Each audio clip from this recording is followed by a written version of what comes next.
Boa noite, meu nome é Felipe. Vamos para a 16ª live de 2025. Aqui é uma live devocional onde eu leio um capítulo da Bíblia. E hoje o capítulo que será lido será Mateus 12. Antes farei uma oração para esta live. Senhor Jesus, que o Senhor traga todas as pessoas que precisam ouvir esta live.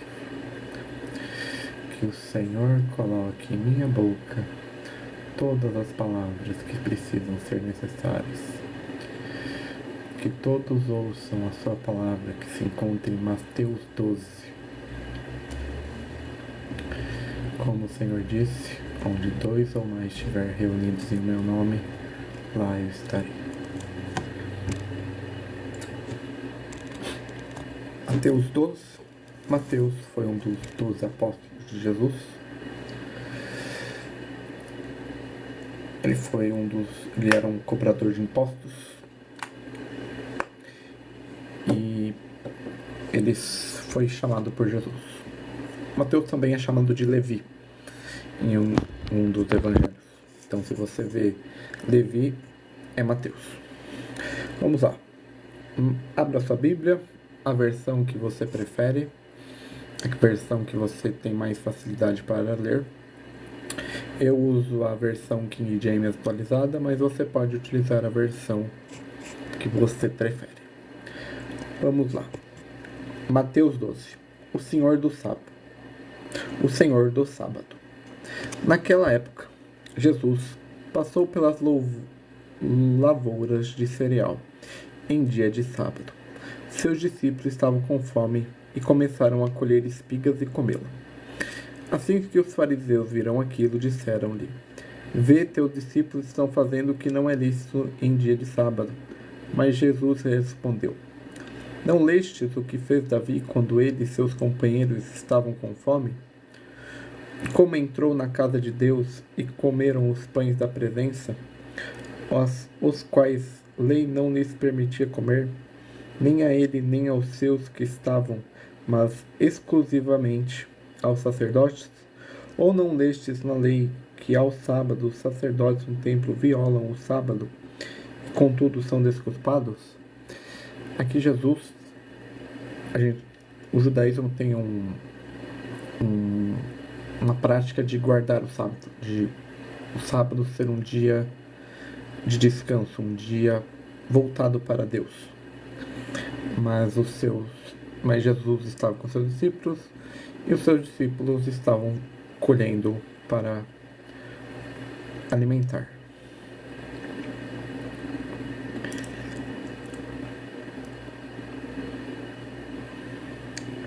Vamos continuar.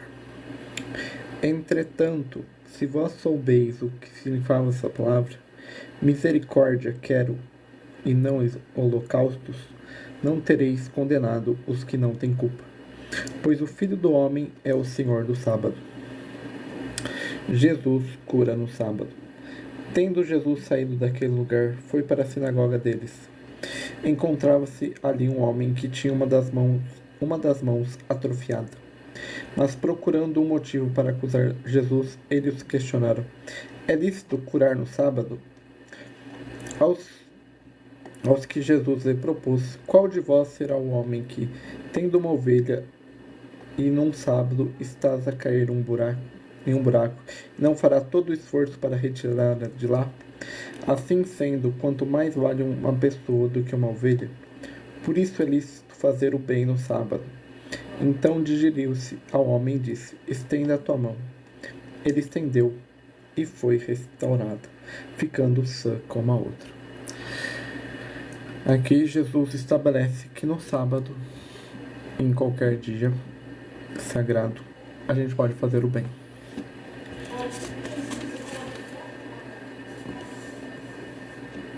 Diante disso, saíram os fariseus e começaram a conspirar sobre como poderiam matar Jesus. Eis meu servo amado. Mas Jesus, sabendo disso, afastou daquele lugar.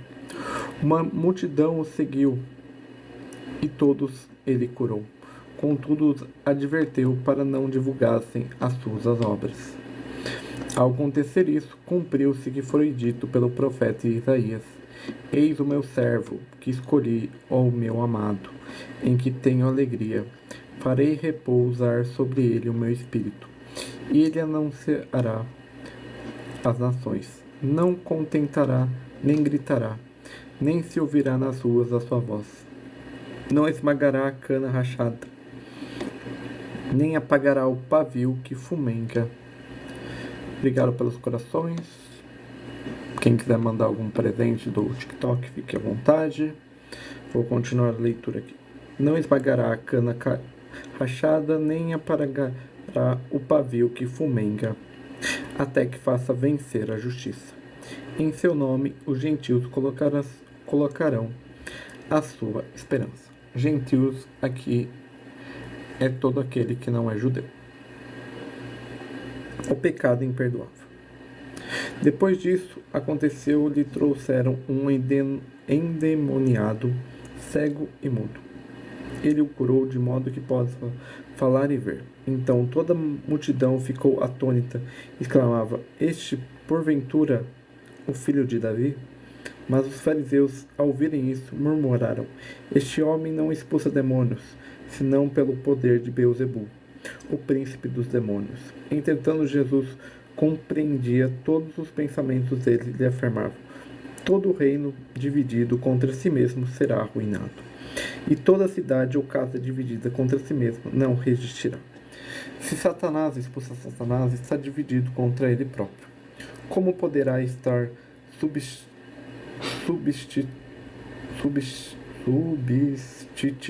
o seu reino? E se eu expulso demônios por Beelzebul, por quem expulsam vossos filhos?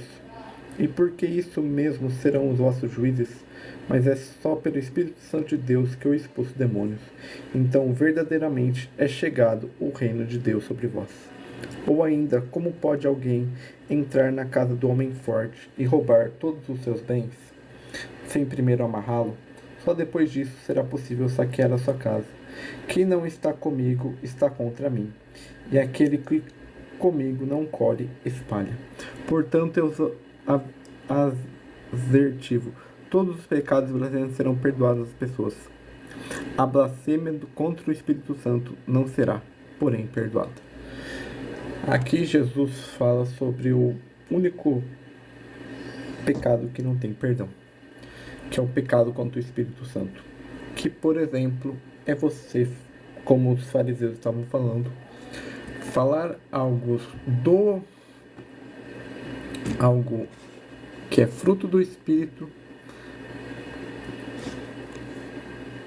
só que você fala que são demônios. Então, cuidado com as suas palavras, com o que você vê. A gente não sabe como o Espírito Santo age. Ele pode agir de uma forma que você pode estar pecando mortalmente. Qualquer pessoa que disser uma palavra contra o Filho do Homem, isso será perdoado. Porém, se alguém falar contra o Espírito Santo, não lhe será isso perdoado, nem nessa época, nem no tempo futuro. Ou fazei a árvore boa e seu fruto bom, ou a árvore mau e seu fruto mau, pois uma árvore é conhecida pelo seu fruto. Raça de víboras, como podeis falar coisas boas sendo mau? Pois a boca fala do que está cheio o coração. Uma pessoa tira o seu bom tesouro, coisas boas, mas a pessoa má tira o seu tesouro mau, coisas más. Por isso vos afirmo, de todas as palavras fúteis que as palavras disseram, dela deverão prestar conta no juízo, no dia do juízo. Porém, pelas suas palavras serão absolvidos, e pelas suas palavras serão condenados. O sinal da ressurreição.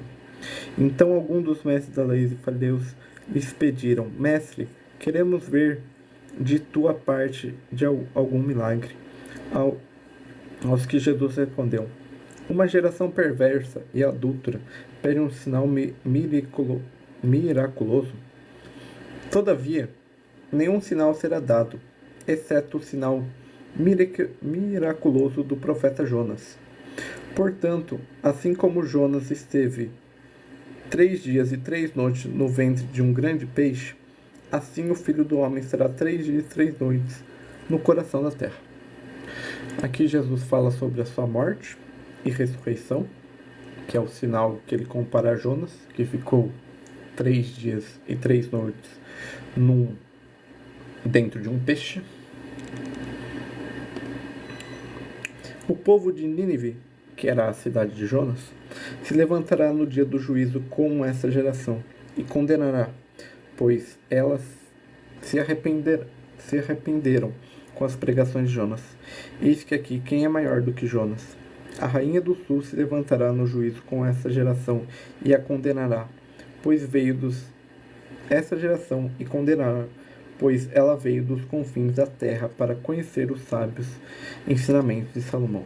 Eis aqui está quem é maior do que Salomão.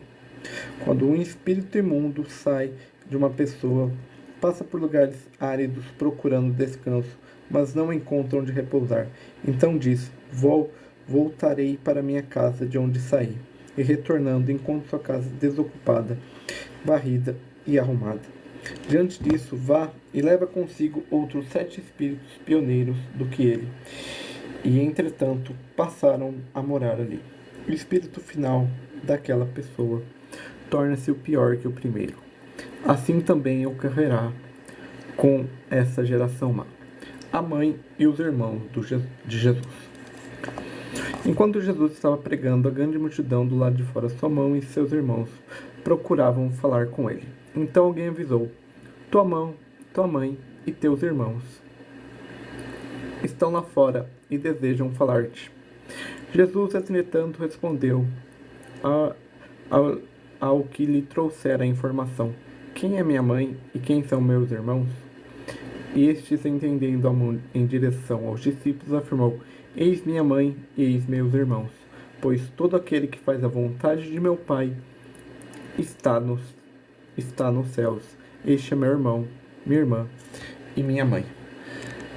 Aqui Jesus fala sobre a família de Deus, que é todo aquele que faz a sua vontade. Então, seja um irmão de Jesus. Faça a vontade de Deus. Se ela é difícil, ela não é difícil. Nosso coração, que é muito duro, que às vezes pensa que é difícil. Mas entenda que é importante. Faça a vontade de Deus, independente do que for.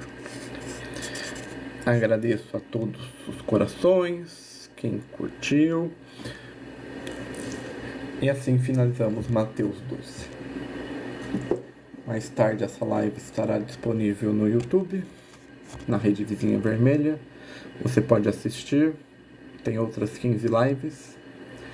E até amanhã, às 7 horas, eu volto com uma nova leitura bíblica. Tchau, tchau.